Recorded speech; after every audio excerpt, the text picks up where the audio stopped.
In this video, we're going to take a look at a new limited edition that just came out. It's the LE of Little Witch Nobeta.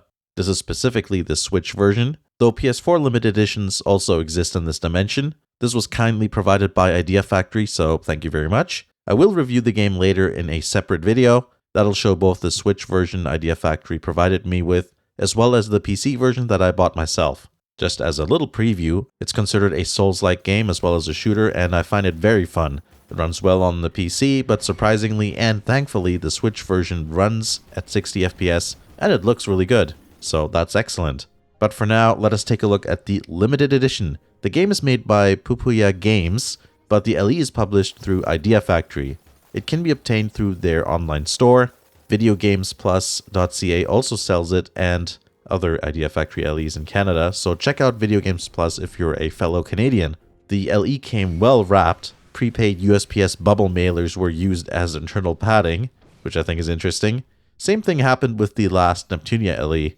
I guess it must make economic sense to do so. It certainly works in function. Here's all the items, the game itself, a sleeping Nobeta plushie, a trading card, an envelope that houses a pop-up thing, if that makes sense. You'll see that in a bit. And of course, there's the limited edition box itself. You can probably see that there's a lot of the limited edition that isn't actually in the box, and I think you already know my opinion on that. It's not amazing. Let's take a look at the game first, or the case of it anyways. I like the art style of the game, though it does seem that many of the illustrations are done by different artists. Nice illustration on the front, and the rear is well organized, and there's nothing too cluttered going on. I like how each character predominantly is a different color. A nice contrast between the dark background. Often something predominantly dark color doesn't print well. For example, the original version of the Skyrim cover art, like that's supposed to be a black book cover, but it barely registers as being that when you look at it. Also, I'm amused how she has a band-aid on top of her right thigh high, so yeah, I guess that's a fashion thing rather than, her actually needing to cover a scrape or something. The cover is reversible. I really like this alternate cover art too. It's a nice mix between dark fairy tale and anime aesthetics. Notice how the reflection in the water is different clothing, pose, expression, etc. That's a very cool detail. Next up is the Nobeta plushie. It's supposed to be like when she's sleeping by the statue when you load up your game. It has some cute details. It has a bit of a handmade vibe to it, though it isn't. I think that's kind of nice. There's layers of hair and clothing. And I also like that her bag thing is separate too. I'm not a huge fan of chibi plushies though, so, I guess other people will probably enjoy it more than me, but I definitely don't dislike it. It has a charm to it.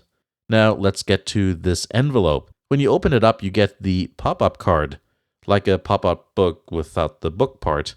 I think it looks great. Good choice of illustration, firstly, and overall, it just fits the fairy tale / storybook feel of the game. It does need a little bit of persuasion to stay open, so if you want to display it, you're going to have to figure out a way to, weigh down the ends or whatever. For some reason, the pop-up card is slightly too big to fit into the LE box, which I don't really understand. If they just made it a bit smaller, it would have fit fine. Speaking of box, now here is the limited edition box. The illustration is, again, really nice. I'm a fan of when the focal point is offset to one side rather than everything always being right in the middle. The flowers on the ground also create a vignette that draws the eye towards the subject. Something that people do is scan across what they're looking at, whether it be something on a screen, a magazine, or a package in a store. And the path is shaped like the letter Z. The eye starts at the top left, goes to the right, then goes down and across to the bottom left, and then to the right. I suppose in cultures where you read right to left is maybe the other way around, but in the Western world that's how it is. And you can actually see that with how the elements are arranged here. So on the top left you can see the game logo, then you go to the right where Nobeta is, and then you go, diagonal down left, across to the hat, grass and flowers, and then you go back to the right where Nobeta is again. There's something interesting all along the path that the eye travels. Not everything needs to follow this rule, obviously, but it usually works well, and it does so here. The back looks pretty decent too. When opening the box up, you can also see how the design wraps around to the inside, so everything looks good. And that's always a good sign of quality and care. The first item here inside the box is the steel case.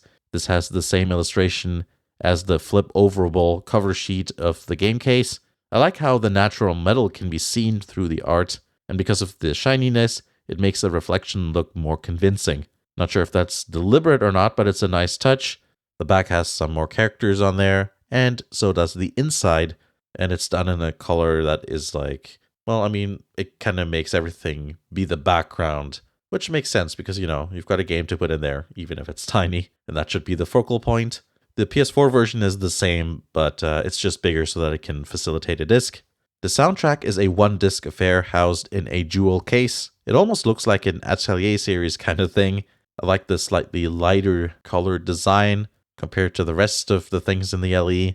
The disc has an interesting and almost monochromatic design. Not quite, and there's like various shades of blue, green, and purple. I guess I just like it when they try to limit the color palette and some things. Maybe it's easier to print on a disc, I don't know. I guess that would explain why we see that on CDs often. The music itself has an atmospheric, foreboding, and mysterious feel. It's dark, but it still has some little whimsy here and there. Occasionally there will be guitars, but they sit more in the background, which I think is appropriate. In terms of sound quality, the production is very good. Fittingly to the cold and empty dungeon halls you traverse in the game, the music feels like it has a lot of space and distance rather than being in your face. There's also a bit of a cold quality, I think that works well. There's a good amount of dynamic range too. There's everything from, subtle volume swells to moments where things noticeably become loud. That is also visually confirmed if you look at the waveforms, which are not brick-walled, thank God. I'm really happy to see that the production is good. The last song, which has singing in it, is mixed in a very different way. It's mixed in a very commercial and loud style. Quite a contrast from everything else. It's very punchy and dense, which is the point of doing that. But making out specifics in the background is much harder than, the other songs on the CD. Makes you appreciate how they mixed and mastered the other songs. And now we have possibly the star of the LE, though, some people might like the Plushie or the Popup Card or the soundtrack or whatever it may be. But I think it's probably the Artbook in my case. It's hardcover, and actually, it has quite a few pages in there. You know how there's some really thin art books that just feel weird because they're hardcover, but there's it's still somehow really thin and weird. Yeah, I don't know. It's kind of weird, but it's not the case here. There's probably going to be spoilers in the art books, so I won't show too much. There's a character relation chart right in the beginning, which, I think I probably shouldn't show. There's character profiles, concepts, illustrations, and all those kind of things that you'd expect. It's very fun to look through, and the pages feel nice and high quality. There's important details in there like underwear close-ups, and there's also more Band-Aid weirdness.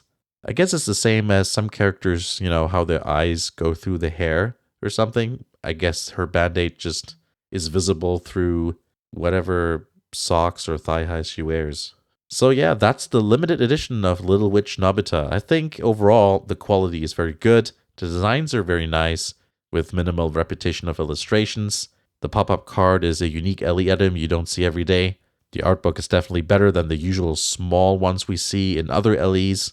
And we've got a OST that is very well mixed, thank God.